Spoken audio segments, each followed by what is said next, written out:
Hey, Danny, have you added Alaska to our bucket list? No, that's a good idea. What about Door County, Wisconsin? I was watching a video this week on YouTube, and a couple of the people that we follow went to Door County, and it looked amazing. Yeah, that's a good one. What about Yellowstone? Okay. The Grand Tetons? Oh, well, okay. Glacier, Route 66, Niagara Falls. I want to go to Oregon, Washington State, and Time out. If you have a Lynn in your life, you're going to want to know how to hone down your bucket list. Don't go away.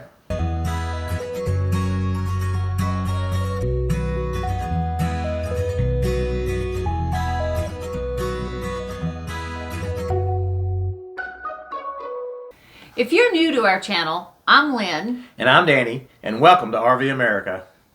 If you're like us, since you've got an RV, your bucket list of places to go has really increased. Not only that, we watch a lot of YouTube. We don't watch TV anymore. We just watch YouTube. I'm sure most of y'all are the same way.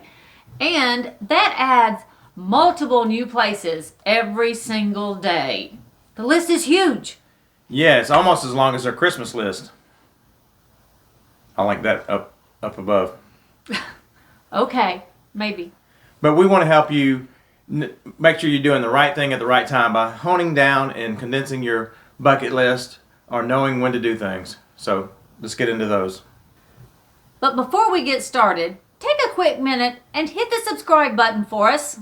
And hit that notification bell, because we've got some videos coming out on RV tips and trips, and you're not going to want to miss that.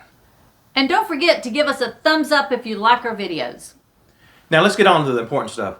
We have 5 things you can do to hone down your bucket list and keep it manageable. And the first one is keep a list. Yeah, that's the whole point of bucket list. That's right. Keep it written down, or better yet, keep it on your phone. If you have it on your phone, you're able to update it as you think about it. As you're driving down the road and you hear somebody talking about a certain thing, or you're with a friend at work, you're able to write down those things or type in those things right away. Type it in on your phone.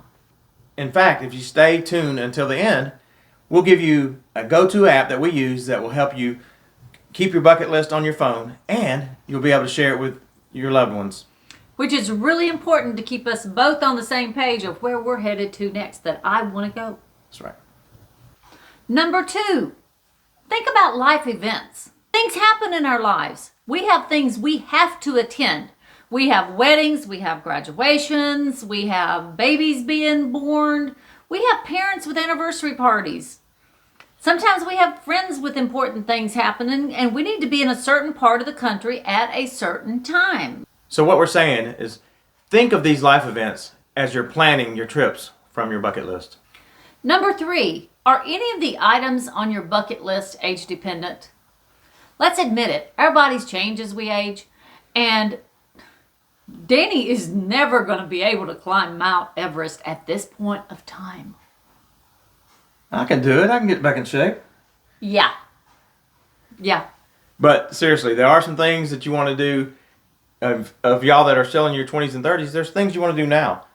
And there's definitely things that we want to do now that we might not be able to do later. Mm-hmm.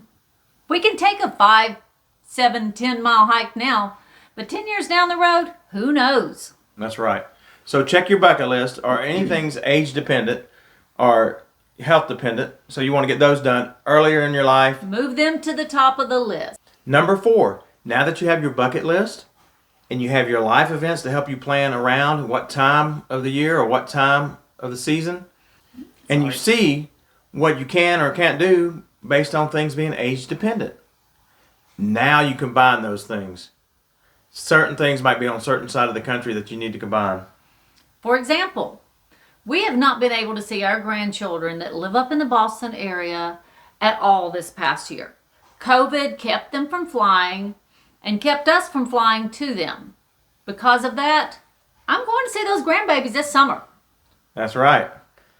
And what we're going to get to do is that go see the grandchildren, and then we might combine another bucket list item might be, let's go to Arcadia National Park in Maine.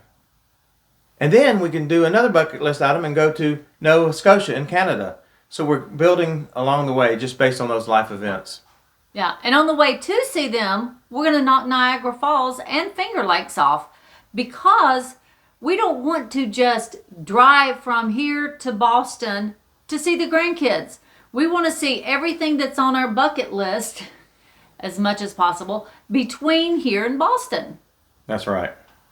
Number 5, Big Rock, Little Rock. For instance, I want to take Danny to the Grand Canyon. He has never been, has never seen it. I've been blessed. I was out there once before. So this summer, I'm hoping, well, actually in the fall, I'm hoping to take him out to the Grand Canyon. However, the Grand Canyon is the big rock. You have to put the big rocks in first. The next thing that we put in are the little rocks. I've always wanted to drive Route 66. So we'll go out Route 66 at least as far as the Grand Canyon. Big Rock, Little Rock. Yeah, and we'll get to meander down Route 66, see all that nostalgia, and really enjoy ourselves as we make it to that big rock and really see something that's on my bucket list as in the Grand Canyon. Yeah, and we may even add to our bucket list along the way. Nothing says we can't do that. Now let me not forget that bonus that I promised you. My go-to app is a great way to track your bucket list and use it to move things up and move things around that you want to get to. It's called Google Keep. What I like about the Google Keep is that we can share it between the two of us. We looked at several other apps and none of them were shareable. And we want the same bucket list and so that we can add and... Yeah, because just think about it. You are going to add to your bucket list as you go through your everyday life. Constantly. Yeah. Sometimes minute by minute. With her, yes. You see. But also, you come back, you meet some friends at a different campground and they said, well, did you see this when you were there? Oh, no, we didn't see that. So we're going to add it. Next time we're on that side of the country, we might want to go see that particular area. So you can add to it, keep it updated, and share it between each other. So that is my bonus tip. Get Google Keep and you can use it for so many lists. So we hope you're building a bucket list. Right, because there's so many great things to see in this country, so many great things to see in this world that we're hoping you get to go see. But also, we hope you use these tools to help hone and maintain your bucket list so you'll know what to do this year or next year or 3 years out. It'll help you figure what you want to do and when you want to do it. We basically have the next 2 to 3 years of our travel already planned. You know, plans are always up for change, but for right now, we've got kind of laid out where we want to go, what direction. Also, if you've got a place that you're planning on going this year, put it down in the comments below. We would love to hear where you're going. I may need to add a few more things to my bucket list that way. Okay, yeah. We do want you to add some of your bucket list items down below, what you want to get done this year. Take a quick minute. Don't forget to hit the subscribe button. And don't forget to hit the notification bell. You're not going to want to miss stuff coming this year. We've got some surprises around the corner. That's right. God bless and many safe travels. And go RV America. Hey, Danny, can we add Colorado to the list? Maybe Garden of the Gods and Pikes Peak. I want to go to Pikes Peak again. We only did that once. And Estes. The Estes was so cool with the mountain chains and the Grand Tetons and...